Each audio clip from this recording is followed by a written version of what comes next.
Next, Muruk tries to fight the alien too, however he isn't fast enough and the creature stabs him in the chest with the dagger.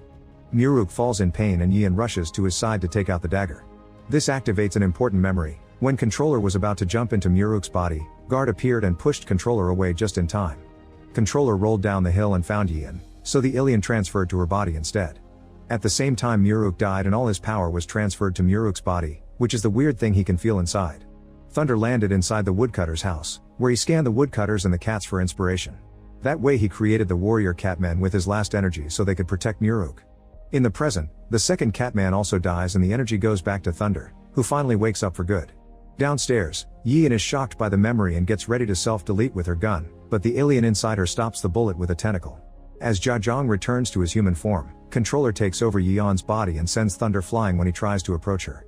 In Yian's body, Controller uses the dagger to activate the spaceship and the time portal. At that moment, Nung Pa guides his sword to knock the dagger off Yian's hand and grab it himself.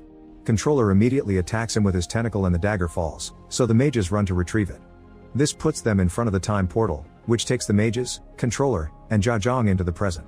Controller appears inside the Hava cloud and his presence causes all the aliens inside humans to start waking up. However, Zhang appears at the hospital. Meanwhile, Yian rushes into the police tent again to warn them about the danger and the cops quickly knock her out with a taser and handcuff her in a police car. Soon a team of agents enters the Hava cloud, but their bullets are useless against a bunch of aliens who bring them down in just a few minutes. The camera on the agent's uniform catches sight of the aliens before it gets destroyed too. In the meantime, the two mages plus the dagger land inside a gym.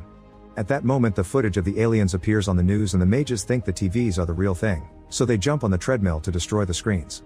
The cops quickly come to arrest them, and when the mages try to take the guns from them, they get knocked out with a taser. Both mages are thrown in the same police car as Yian, who wakes up and sees them magically remove their handcuffs.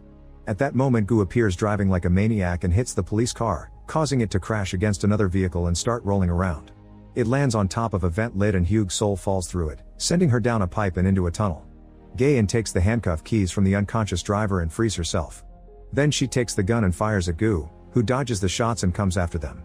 Then Yian and Chung Woon fall through the vent too and reunite with Hugh's soul to start running as Gu lands in the tunnel too.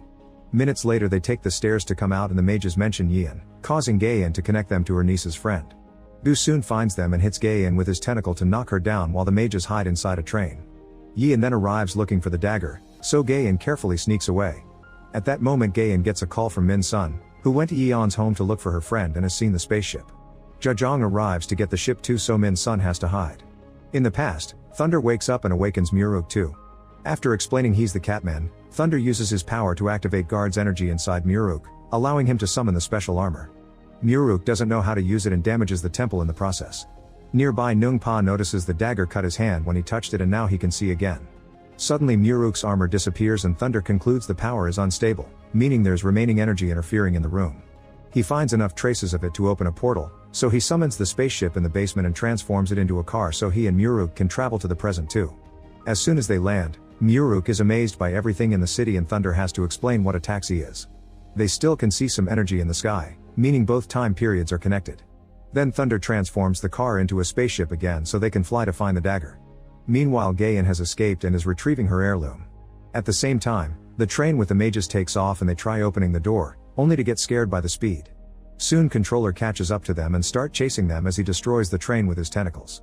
The mages try fighting back with some old tools from the train and even hang off the edge, trying to make Controller fall. However, he uses the tentacles to move up and the mages must use their magic to teleport. On the roof, Gu is also coming for them while Thunder's ship gets closer. He checks that Muruk can use the power and drops him on the train, where Muruk holds on at the last second to avoid falling.